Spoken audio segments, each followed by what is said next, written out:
Bonjour et shalom peuple de Dieu, ici votre humble serviteur Jules-Marley Cambi. Merci une fois de plus encore de vous connecter sur Cambi Ministries. Cambi Ministries est un tremplin de jeunes leaders, une plateforme une plateforme de référence en matière biblique et théologique. Nous sommes une plateforme qui constitue à former les jeunes ministre de Dieu, le jeune serviteur de Dieu, envie de leur équiper, de leur donner encore des secrets, de leur donner encore des enseignements pour qu'ils puissent être encore solides, qu'ils puissent être encore bien équipés dans leur ministère. Vous voulez servir Dieu?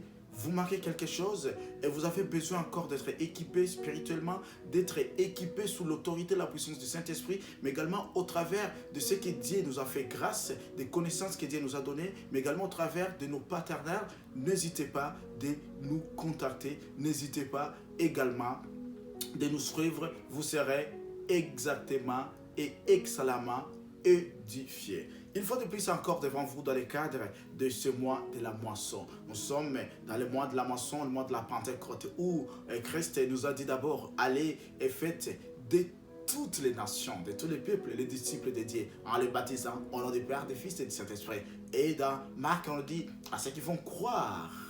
Ceux qui vont croire, ils seront sauvés. Mais ceux qui vont refuser, ils vont faire quoi? Ils seront condamnés. Mais Christ nous donne un mandat.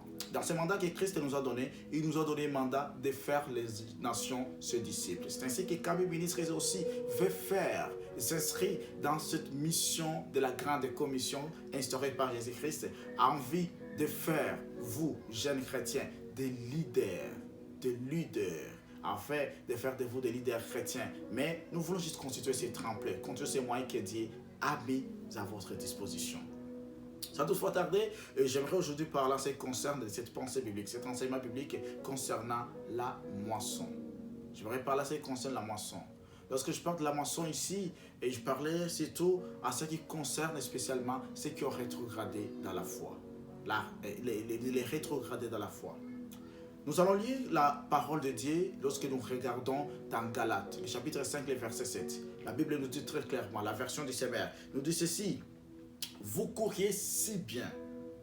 Qui vous a détourné de l'obéissance à la vérité? Et oui, on dit, une telle influence ne vient pas de celui qui vous a appelé. Et surtout, j'aime la version Alfred Quinn qui dit ceci. Votre vie de foi avait pris un bon départ. Waouh! Vous couriez si bien. Qui a brisé votre élan? Et le verset où tu dis ceci. Qui vous a détourné de l'obéissance à la vérité? En tout cas, soyez certains, une telle influence ne vient pas de celui qui vous a appelé. Et tout comme la parole vivante qui nous dit clairement que vous étiez bien partis. J'aimerais aujourd'hui parler à ce qui concerne ceux qui ont rétrogradé dans la foi. Parler à ceux qui ont rétrogradé, à ceux qui ont été zélés dans leur foi, ceux qui ont été courageux dans leur foi, ceux qui ont eu encore ce courage de servir Dieu.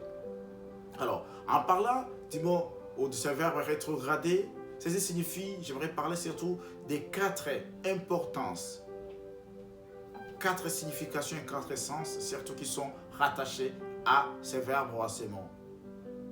Premièrement, lorsque je parle de quelqu'un qui est rétrogradé, c'est quelqu'un qui a arrêté de progresser dans la spiritualité, quelqu'un qui a arrêté de progresser dans la foi. Et deuxièmement, lorsque je parle de rétrogradé, c'est quelqu'un qui a un rétropédalage dans sa vie spirituelle. Quelqu'un, au lieu de progresser, au lieu d'avancer, il ne fait que retourner en arrière. Lorsque je parle encore à ce qui concerne des rétrogrades, je parle de l'absence de progrès évidents en Christ. Lorsqu'on se dit qu'on est en Christ, mais il n'y a pas de progrès évident. Il n'y a pas de fruits. Il n'y a pas de fruits de l'esprit, il n'y a pas de fruits de la spiritualité, il n'y a pas de fruits de notre identité, de notre nature. Car notre nature en tant que chrétien, c'est une nature qui doit être progressive. C'est une nature qui doit être dans la progression. Et voire même, notre nature dans la certification doit être non pas juste au niveau positionnel, mais doit être au niveau progressif. Au niveau progressif qui permet à ce que nous puissions arriver à un niveau qui soit complet. Quatrièmement, lorsque je parle de rétrograde, je parle surtout de ces gens qui, au lieu de progresser, s'attachent aux événements malheureux du passé, ces événements qui les ont brisés, ces hommes qui les ont brisés, ces hommes qui les ont détournés, ces hommes qui les ont empêchés de voir la lumière. Au lieu de fixer les regards sur Jésus-Christ, ils fixent les regards sur les hommes. Mais cinquièmement, lorsque je parle de rétrograde, je parle donc de toute action, de tout sentiment, de toute vie qui est en stagnation. Tout ce qui stagne, au lieu de continuer, au lieu de progresser, vous êtes juste à un seul endroit. Vous ne voyez ni la lumière, vous ne voyez rien du tout. Et vous vous contemplez, et vous vous complaisez, et vous êtes content de cette situation. Ceci, lorsque je parle de rétrograde, ceci peut avoir surtout deux sources. La première source, c'est une source qui est liée à l'homme lui-même, au chrétien lui-même, au racheté lui-même. Et je l'appelle ça, c'est une source qui est intrinsèque. Et la deuxième source, c'est la source qui est extrinsèque. Intrinsèque comment? Intrinsèque, si la parole nous dit très clairement. Intrinsèque, c'est parce que lorsqu'on se laisse influencer, soit par ses idées, influencé par ses pensées, influencé par les événements qu'on a vécus, influencé par les actes ou les actions que les autres nous ont fait. Lorsqu'on se laisse influencer par des paroles que les autres nous ont lancées. Mais sachez bien aimés, que dans ce monde de la spiritualité, être chrétien, ça ne signifie pas que tout va être rose, que tout va être bon. Non, dans la spiritualité, il y a des gens qui vont nous blesser. Mais nous, en tant que chrétiens, cela doit nous empêcher de courir, cela doit nous empêcher de progresser. Lorsqu'il y a ce qui nous humilie, est-ce que cela doit permettre à ce que nous ne puissions pas fixer les regards vers Jésus-Christ? Non. Que les gens nous blessent, que les gens nous fassent du mal. Soyons des extraordinaires. C'est ce que Christ dit. Si le païen aime et vous vous aimez, qu'est-ce qu'il y a d'extraordinaire? Christ nous dit toujours, mais ce qui fera de vous les extraordinaires, c'est quoi? C'est d'aimer vos ennemis et de prier pour ceux qui vous persécutent, comme nous dit dans Matthieu. Lorsque vous priez pour ceux qui vous persécutent, lorsque vous aimez vos ennemis, cela va vous donner l'élan de progresser. Pourquoi? Parce que vous n'allez pas compter sur ce qu'ils vous ont fait, mais vous allez voir que Christ, vous allez voir que Jésus-Christ. C'est pourquoi, vous savez, parce que Jésus-Christ aussi nous a pardonné. Souvenez-vous des mal que j'avais fait. Souvenez-vous de la fornication, des débauches dans lesquelles vous viviez. Souvenez-vous même peut-être dans des mers, dans des envies, dans des convoitises dans lesquelles vous vivez. Vous avez tué, vous avez fait quoi que ce soit. Vous avez commis des mal, vous avez commis d'adultère. Mais Christ vous a sauvé. Christ vous a restauré. Christ vous a libéré. Et Christ a accepté que vous soyez son enfant. Il n'a pas tenu compte de votre faute.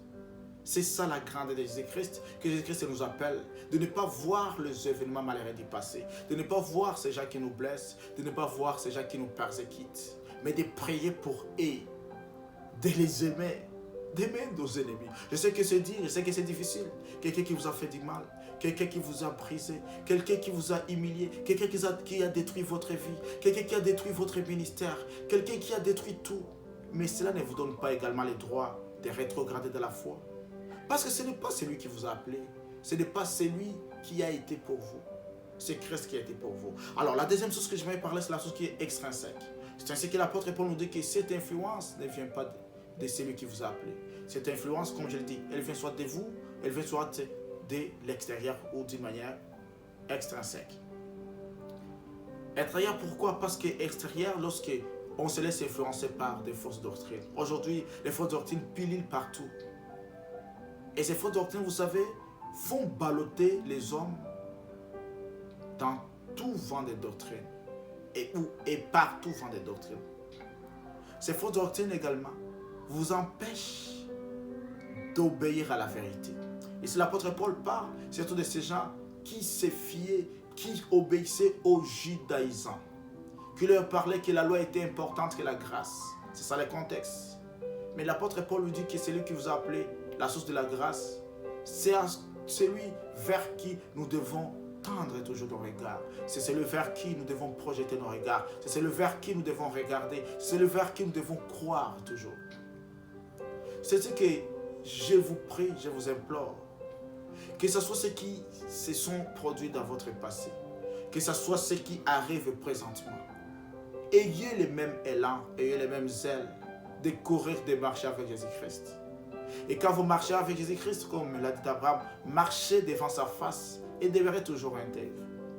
Marchez dans l'intégrité. Si vous êtes dans l'intégrité, vous n'allez pas contrer, vous n'allez pas voir les événements. Et souvenez-vous de Job. La Bible déclare que Job était un homme intègre. Il ne s'est point détourné de son intégrité. Et cette intégrité a fait ce que Job puisse encore fixer le regard vers Jésus-Christ. Puisse voir que c'est lui qui est la source de sa foi et c'est lui qui mène cette foi vers sa perfection, comme le montre dans Hébreux 12, les versets 2.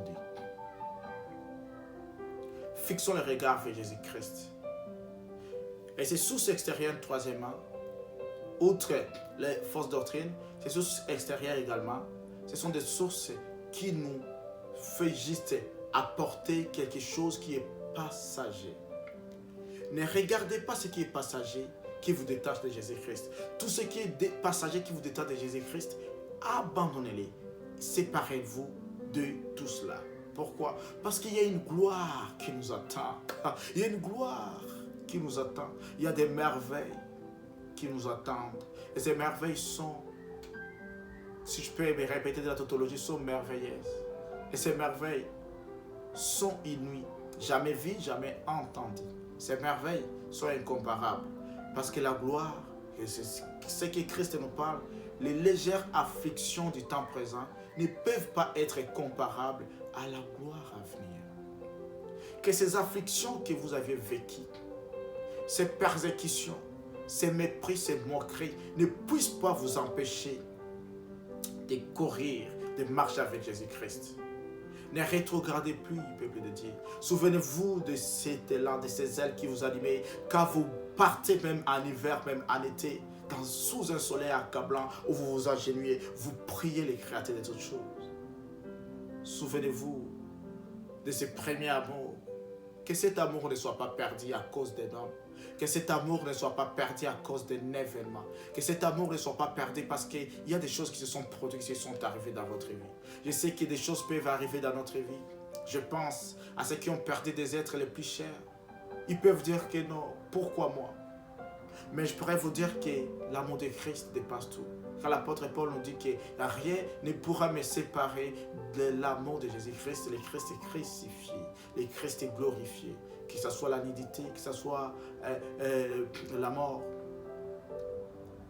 que ce soit tribulation, que ce soit âge, que ce soit domination, que rien ne vous sépare de l'amour de Jésus-Christ manifesté, de l'amour de Dieu manifesté à Jésus-Christ crucifié et glorifié. Oui, c'est difficile, c'est dire. C'est pénible. Ce que vous avez vécu peut-être dans votre vie passée, ce que vous avez connu dans l'église, ce que vous avez connu dans votre congrégation. Vous vous donniez à 100%, mais il y a des gens qui vous ont brisé les cœurs.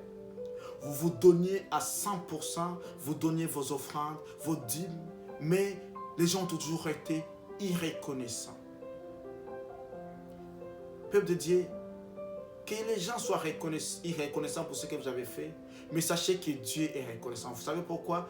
Dans Hébreux 6:10 nous dit que Dieu n'est pas un ingrat pour oublier tout ce que vous avez fait pour son œuvre, l'amour que vous avez porté pour son œuvre, les ailes que vous avez portées dans son œuvre, et même ce que vous continuez de faire pour lui.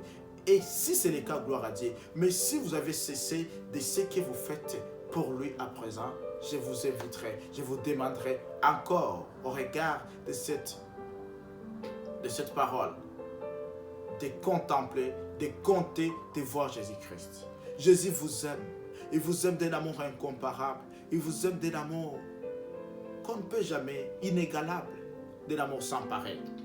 C'est ainsi que je vous invite, quel que soit ce que vous vivez, quel que soit ce que les gens vous ont fait, quels que soient les événements qui se sont produits dans le passé, jamais n'acceptez pas que la colère, n'acceptez pas que la déception, n'acceptez pas que l'influence négative des hommes puisse détruire votre destinée.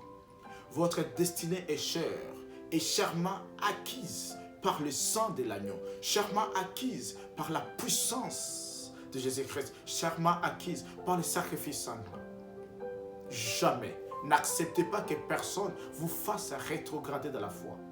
N'acceptez pas que personne vous fasse rétro-pédaler dans votre foi, dans votre marche spirituelle. N'acceptez pas.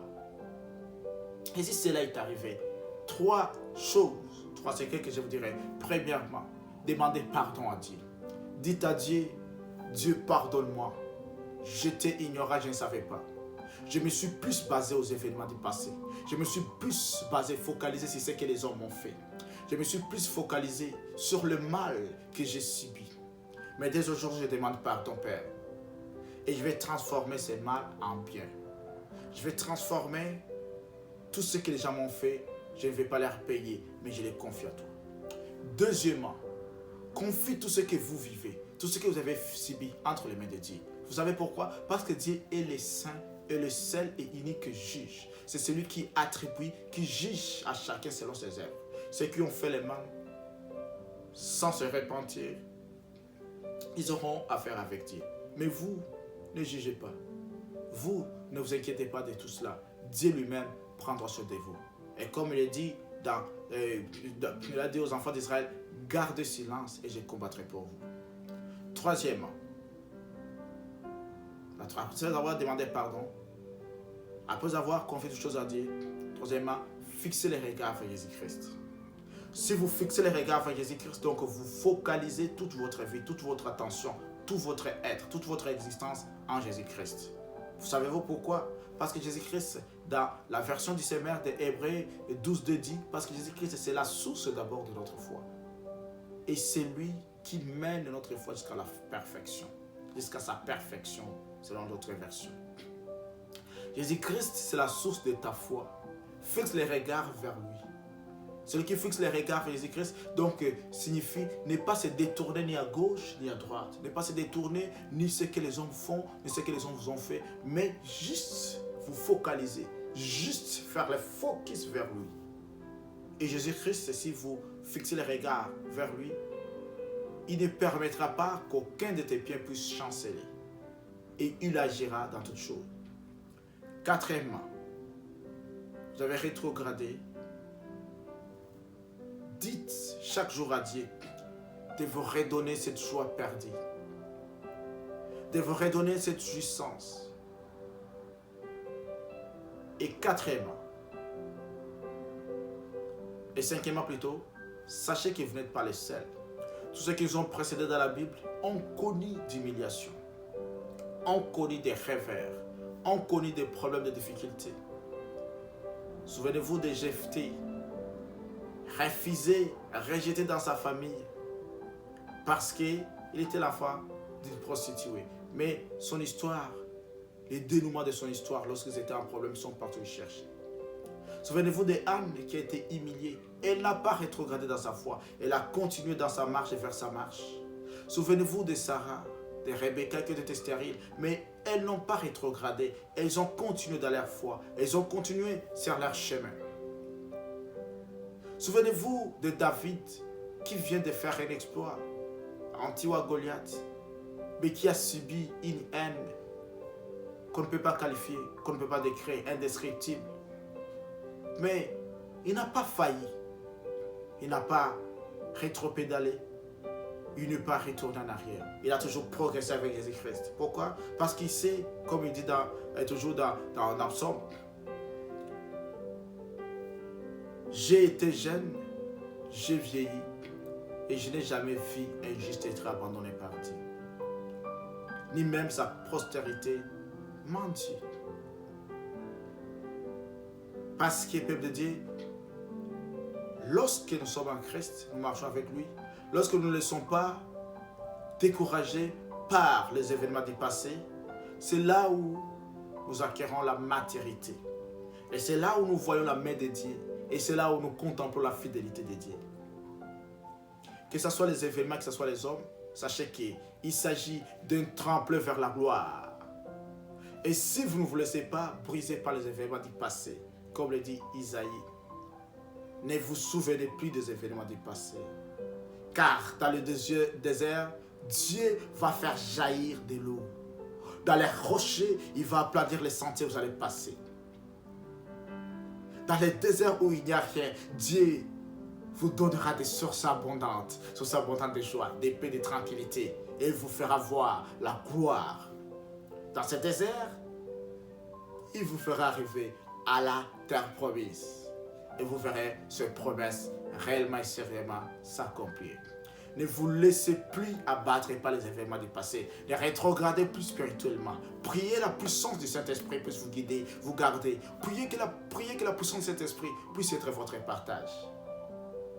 À ceux qui ont rétrogradé dans la foi, je prie pour vous que Dieu puisse vous accorder encore sa puissance. Je prie que Dieu puisse encore se révéler dans votre vie. Je prie que Dieu soit encore cette joie que vous avez perdue. Je prie encore que le Saint-Esprit illumine le pensée de vos cœurs. Et désormais, tout ce qui est bien, comme le dit Philippiens 4:8, tout ce qui est bon, tout ce qui est honorable, tout ce qui est digne de louange, tout ce qui est vertueux, puisse faire l'objet de vos pensées à Jésus-Christ. Et que la connaissance de Jésus-Christ puisse accroître à vous. Car souvent, les gens rétrogradent s'ils n'ont pas l'autre cause que j'ai oublié de dire. Les gens rétrogradent s'ils n'ont pas la connaissance de Jésus-Christ. C'est pour cela, l'apôtre Pierre nous dit, à la foi, ajoutez toujours la connaissance. À la vertu, ajoutez la connaissance. Et la connaissance de Jésus-Christ. Et cette connaissance, comment est-ce que nous l'acquérons? Lorsque nous sommes en intimité avec lui. Lorsque nous sommes dans une relation intime. Lorsque nous connaissons Christ tel qu'il est et qu'il nous connaît tel que nous sommes. Sans un voile. Ayez la connaissance de Jésus-Christ permettra à ce que vous puissiez voir que toutes les difficultés, ce ne sont que des escaliers vers votre gloire. Ce ne sont que des tremplins vers votre gloire.